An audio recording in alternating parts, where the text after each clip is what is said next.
ناظرین محترم، دنیا میں ایک ایسا شہر بھی پایا جاتا ہے جہاں کے تمام باشندے ہر وقت ننگے رہتے ہیں۔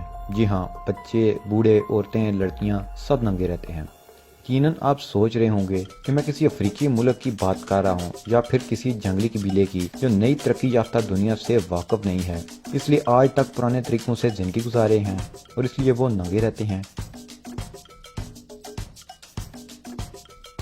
لیکن دوستو، ایسا نہیں ہے۔ یہ لوگ کسی آدیواسی طبقے سے تعلق نہیں رکھتے، یہ افریقہ کے صحراؤں کے باشندے بھی نہیں، یہ بھارت کے ناگا یا جینی سادھو بھی نہیں ہیں، یہ جاہل اور ان پڑھ گنوار طبقے سے تعلق نہیں رکھتے، بلکہ آج کی مہذب دنیا کے باشندے ہیں اور پڑھے لکھے ہیں، نیز امریکہ، یورپ اور آسٹریلیا کے مہذب باشندے ہیں۔ آج ہم آپ کو اس شہر کا نام بھی بتائیں گے اور اس سوچ کے بارے میں کہ وہ ننگے کیوں رہتے ہیں مفید معلومات سے آگاہ کریں گے۔ کائنات ہماری سوچ سے بھی زیادہ پراسرار اور وسیع ہے۔ یہاں کہکشائیں ہیں، ان گنت انجان سورج اور سیارے ہیں۔ اس وسیع کائنات کا چھوٹا سا جز ہماری زمین، جو کہ اپنے اندر کئی کائناتیں لیے پھرتی ہے، ان رازوں پر سے پردہ اٹھائے گا۔ ڈسکور ارتھ ٹی وی۔ ناظرین محترم، آپ سوچ رہے ہوں گے کہ اتنے پڑھے لکھے طبقے سے تعلق رکھنے والے لوگ آخر اتنے بے شرم کام میں کیوں ملوث ہیں؟ یہ نیچرزم کا نظریہ کیا ہے؟ دنیا میں پہلی بار فرانس میں 1778 میں اس خیال نے جنم لیا کہ انسان کو فطرت پرست ہونا چاہیے۔ یہ ان انسانوں کی سوچ تھی جو شہری زندگی کی ہلچل سے عاجز آ چکے تھے اور ایک فطری زندگی گزارنا چاہتے تھے۔ ایسے کچھ لوگوں نے ایک فطری ماحول میں جینا شروع کیا۔ وہ پیڑوں، پودوں اور مظاہر فطرت کے ساتھ رہنا پسند کرتے تھے۔ انہی میں کچھ لوگوں نے مزید فطری زندگی گزارنے کے ارادے سے ننگے رہنا شروع کر دیا۔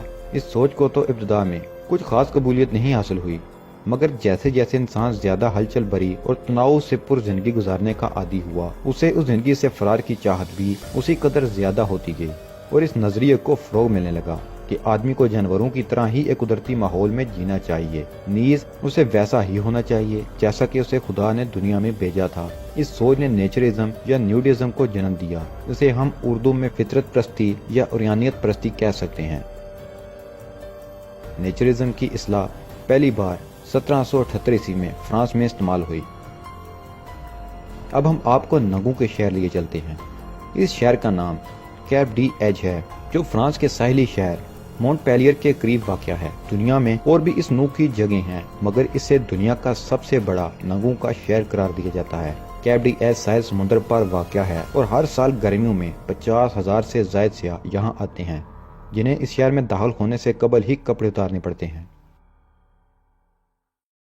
کیپ ڈی ایج میں بینک، سپر مارکیٹ، اینک ساز، ہیئر ڈریسنگ اور پوسٹ آفس جیسی دکانیں اور دفاتر موجود ہیں، اور ان تمام دکانوں اور دفاتر کا عملہ اور ان کے صارفین برہنہ ہوتے ہیں۔ یہاں ایک طرف تو لوگوں کا برہنہ رہنا لازمی قرار دیا گیا ہے اور دوسری طرف باہر سے آنے والے سیاحوں سے برہنہ حالت میں گھومنے کا مزہ لینے کے عوض 6 پاؤنڈ ٹیکس بھی وصول کیا جاتا ہے۔ مگر یہاں برہنہ ہونے کا یہ مطلب نہیں کہ یہاں قانون نہیں۔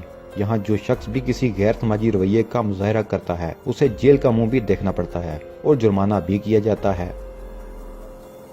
یہ شہر 1960 میں بسایا گیا تھا۔ برطانوی اخبار کی رپورٹ کے مطابق یہاں آنے والے سیاح اس کی تعریف کرتے نہیں تھکتے اور اسے دنیا کی بہترین جگہ قرار دیتے ہیں۔ دنیا میں نیچرسٹ کتنی تعداد میں ہیں، اس متعلق کوئی ٹھوس معلومات دستیاب نہیں ہیں، البتہ انٹرنیٹ پر ان کی تعداد 40 ملین تک بتائی گئی ہے، جو مشکوک ہی لگتی ہے۔ انٹرنیٹ پر موجود معلومات کے مطابق امریکہ کی 0.1% آبادی نیچرسٹ ہے۔ اس سروے کے مطابق ان میں 54% ریپبلکن پارٹی کے حامی ہیں، جبکہ 45% ڈیموکریٹ ہیں اور 1% آزادانہ سیاسی سوچ رکھتے ہیں۔ اوریانیت پرستوں میں جاہل اور ان پڑھ لوگ بالکل نہیں ہیں، ان میں بیشتر افراد بہت زیادہ پڑھے لکھے ہیں۔ یہ قانون ساز ہیں، قانون داں ہیں، جج ہیں، پروفیسر ہیں، انجینئر ہیں، سرکاری آفیسر، الیکٹریشین، پلمبر اور ٹرک ڈرائیور بھی ہیں۔ دوستو، اوریانیت پرستوں کے عقائد تو عجیب و غریب ہیں ہی، ساتھ میں ان کی منطق اور دلائل بھی عجیب ہیں۔ نیچرزم یا نیوڈزم کے ماننے والے عام طور پر عیسائی ہوتے ہیں، مگر ان میں 1% یہودی بھی ہیں۔ ان کا ماننا ہے کہ انسان اس دنیا میں ننگا آتا ہے۔ پیدا ہونے والے بچے کے جسم پر کوئی لباس نہیں ہوتا، لہذا انسان کی فطری حالت یہی ہے اور اسے اسی حالت میں ہونا چاہیے۔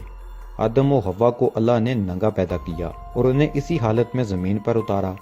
اسی طرح عیسیٰ کو جب سولی دی گئی تو وہ بے لباس تھے، نیز جب وہ دوبارہ اپنی قبر سے زندہ ہو کر باہر آئے تو اپنا کفن قبر میں ہی چھوڑ آئے تھے۔